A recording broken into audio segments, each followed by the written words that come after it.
예수님은 가룟 유다가 나간 후에 말씀하십니다. 지금 인자가 영광을 받았고 하나님도 예수님으로 말미암아 영광을 받으셨다는 것입니다. 예수님과 하나님이 지금 영광을 받으셨다고 미래형으로 말하지 않고 과거형으로 말씀하고 계십니다. 이 영광은 예수님이 십자가에 죽으시는 것입니다. 이것이 하나님과 예수님께 영광이 되는 이유는 예수님이 십자가에서 죽으시는 것이 하나님의 구원 계획이고 하나님의 구원은 반드시 성취될 것이기 때문입니다.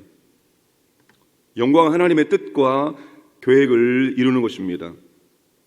우리가 하나님께 영광을 올려드리기 위해서는 예수님처럼이 중요합니다. 예수님처럼 하나님의 계획과 뜻을 이루어 드리는 것입니다. 예수님처럼 하나님의 뜻에 순종하면 됩니다. 예수님처럼입니다. 그럼 우리가 순종 하나님의 뜻이 무엇일까요? 그건 잠시 후에 말씀을 드리겠습니다. 먼저 예수님의 말씀을 통해서 믿음이 무엇인지를 함께 나누겠습니다. 본문의 시점에서 예수님의 십자가형은 아직 이루어지지 않은 미래의 사건입니다. 그런데 확실하게 성취될 것이기 때문에 이미 이루어진 것처럼 과거형으로 말씀을 하신 것입니다. 이것이 믿음입니다.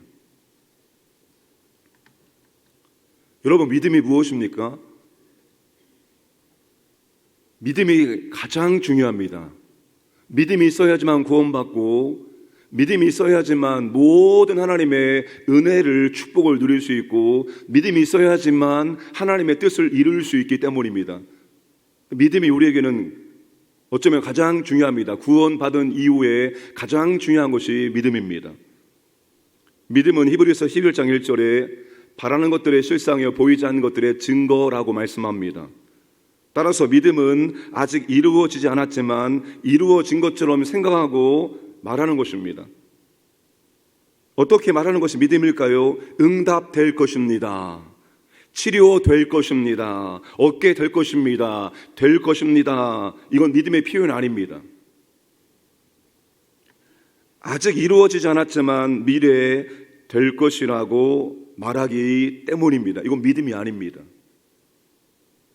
믿음의 표현은 미래형으로 말하는 것이 아니라 이루어졌다, 응답이 되었다, 과거형으로 말하는 것입니다. 금주 묵상과 암송 마가복음 11장 23절에서 주님이 똑같이 말씀하십니다.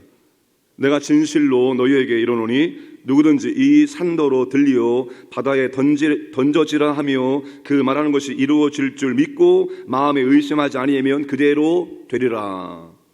주님이 과거형으로 말씀하고 계십니다. 기도했다면 기도한 것이 이루어진 줄 믿고 의심하지 말라는 겁니다. 그러면 그대로 된다는 것입니다. 이것이 주님의 믿음이고 하나님의 믿음입니다. 믿음이 없다고 책망받았던 베드로도 나중에는 과거형으로 말합니다. 베드로전서 2장 14절 친히 나무 위에 달려 그 몸으로 우리 죄를 담당하셨으니 이는 우리로 죄에 대하여 죽고 의에 대하여 살게 하려 하심이라. 그가 채찍에 맞음으로 너희는 나음을 얻었나니 너희는 나음을 얻었다. 과거형입니다. 이미 얻었다는 것입니다. 과거형으로 베드로가 말하고 있습니다. 이것이 믿음입니다. 무엇이 확실하게 성취될 것을 믿는 사람은 미래형으로 말하지 않고 과거형으로 말하는 것입니다. 제가 돌아오는 주일 칼럼이 철야 기도에 대해서 썼습니다. 우리 교회는 철야 기도하는 교회가 될 것입니다 라고 표현하는 것은 믿음이 아닙니다. 우리 교회는 철야 기도하는 교회가 되었다. 이게 믿음입니다. 그러니까 믿음이 없으면 아직 이루어지지 않은 사건을 과거형으로 말할 수가 없습니다. 절대로 과거형 말할 수 없습니다. 과거형으로 말할 수 있는 사람은 오직 믿음이 있는 사람만 과거형으로 말할 수가 있습니다. 이런 믿음의 사람들을 한번 살펴보세요. 다 과거형으로 말합니다. 그게 믿음이기 때문입니다. 사랑하는 여러분, 미래형이 아니라 과거형으로 말할 수 있는 그런 믿음의 분량에 다다르기를 주님의 이름으로 축복합니다. 자, 예수님이 십자가에서 죽으신 것은 율법의 완성이고 사랑의 완성입니다. 예수님 십자가의 죽으심으로 율법을 완성하고 사랑을 완성하는 것이 하나님의 계획이고 하나님의 뜻입니다. 그것을 이루는 것이 하나님께 영광을 올려드리는 것입니다. 우리는 어떻게 하나님께 영광을 올려드릴 수 있을까요? 예수님과 똑같은 일을 행함으로 하나님께 영광을 올려드릴 수 있습니다. 그럼 우리도 십자가에서 죽어야 한단 말입니까? 아닙니다. 예수님이 하신 일을 제자들에게 하라고 말씀하십니다. 그게 34절입니다. 새 계명을 너희에게 주노니 서로 사랑하라. 내가 너희를 사랑한 것 같이 너희도 서로 사랑하라. 예수님이 십자가에 죽으신 것이 사랑의 행위이고 사랑의 완성입니다.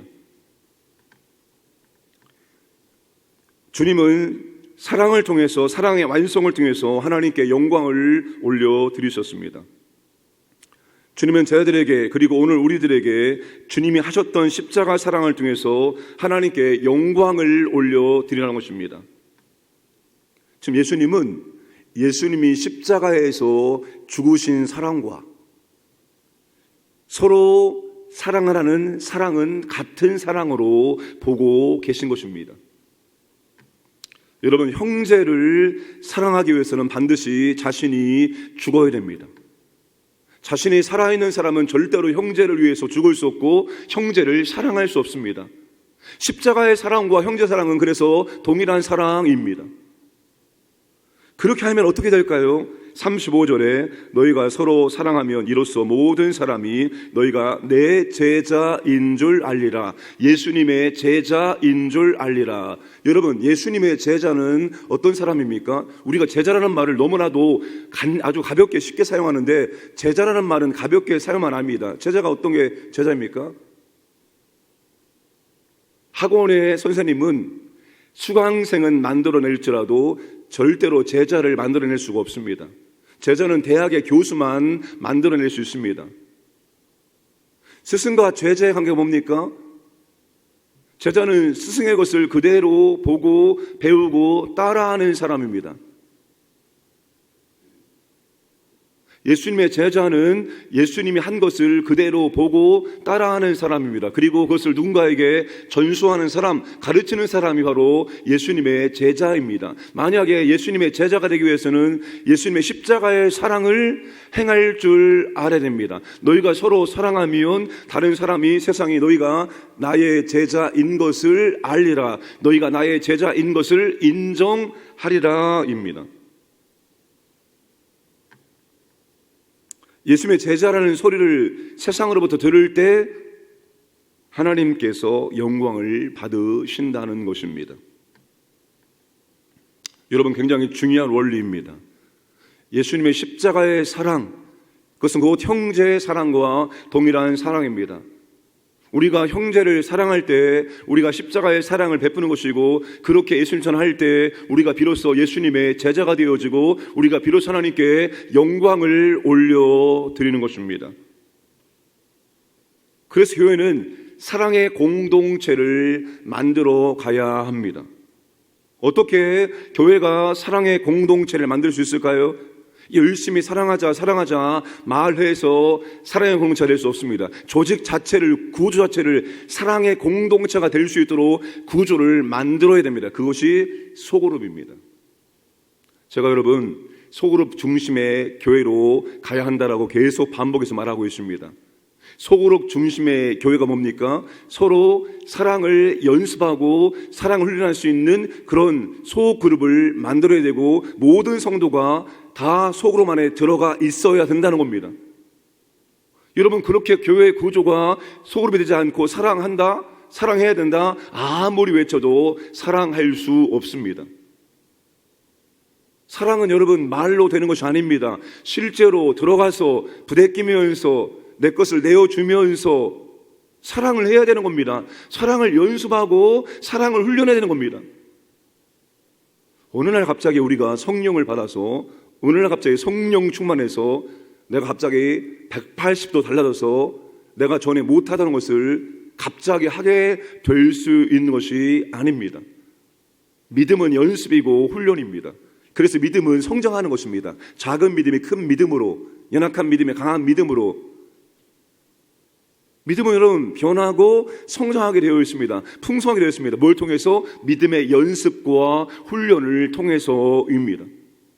그러니까 여러분, 아무리 우리가 서로 사랑하라 말하지만 그런 구조 안에 들어가 있지 않으면 절대로 사랑할 수 없다입니다.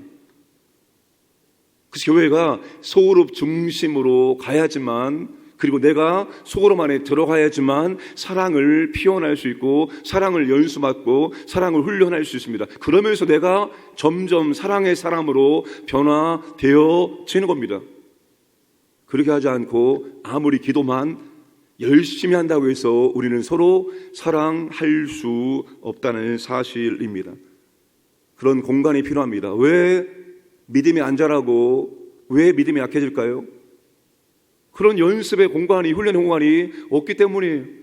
그런 연습의 공간에 들어가서 내가 연습하지 않기 때문입니다. 그런 믿음이 안 자랍니다. 믿음은 예배만 잘 드린다고 자라는 게 아닙니다. 실제로 내가 믿음의 삶을 살 때 믿음이 자라는 것입니다. 내가 실제로 사랑을 행할 때 사랑이 자라는 거예요. 그거 하지 않고 사랑은 자랄 수가 없습니다. 우리가 그렇게 사랑을 해 나갈 때 성령께서 역사하시고 성령의 능력으로 감당할 수가 있습니다. 이런 베드로가 지금 뭐라고 말합니까? 호언장담하죠. 주님 따라갈 수 있습니다라고 그렇게 말하고 있습니다. 내 목숨을 버리겠나이다 라고 호언장담합니다. 그러나 주님이 뭐라고 말씀하십니까?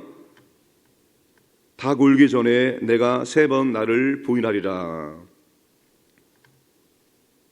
내가 가는 곳에 내가 지금은 따라올 수 없으나 후에는 따라오리라. 이 베드로의 의지로 될 수 없다는 겁니다. 베드로가 아무리 결단하고 호언장담할지라도 주님을 따라갈 수 없다는 겁니다. 후에는 따라갈 수 있습니다. 무슨 말입니까? 후에 성령의 역사와 은혜로 말미암아서 너가 나를 따라올 수 있다라고 말씀을 하고 있습니다. 그러니까 여러분, 교회라는 공동체는 절대로 인간의 의지와 노력으로만 되는 것이 아닙니다. 우리의 노력도 우리의 연습도 훈련도 필요하지만 그 안에 성령의 역사가 함께 할 때만 이룰 수 있고 또한 될 수 있는 공동체입니다. 두 가지가 함께 갈 수 있어야 되는 것입니다. 사랑하는 여러분, 우리 교회가 진심으로 소그룹 중심의 교회로 전환되어지고 소그룹 중심의 교회로 정착되기를 주님으로 축복합니다. 10년입니다. 여러분, 지금 장례식이 부족하고 화장장이 부족한 거 알죠? 단순히 코로나 이후에 이런 현상이 일어난 것이 아니라 지금 우리나라가 초고령 사회로 진입했기 때문에 점점 이런 현상은 더 증가할 것입니다. 출생보다 여러분 지금 죽는 사람이 더 많다는 거예요. 초고령 사회 되기 때문에. 앞으로 10년입니다. 10년을 기점으로 완전히 우리나라는 꼬꾸라집니다. 지금은 잘 모릅니다. 마치 개구리를 뜨거운 물에 넣고 서서히 데피는 것처럼 그렇게 우리에게 충격적으로 다가오지 않아요. 인구 감소가. 그런데 앞으로 딱 10년을 기점으로 완전히 그래프가 꼬꾸라집니다. 그때는 돌이킬 수 없는 상황이 되어집니다. 그러니까 우리 교회가 이 어려운 시대에 건강한 교회에서 사명 감당하기 위해서는 앞으로 10년 안에 소그룹 중심의 교회로 전환이 아니라 정착이 어느 정도 되어야 한다는 것입니다. 세상은 점점 사랑이 식어지고 있습니다.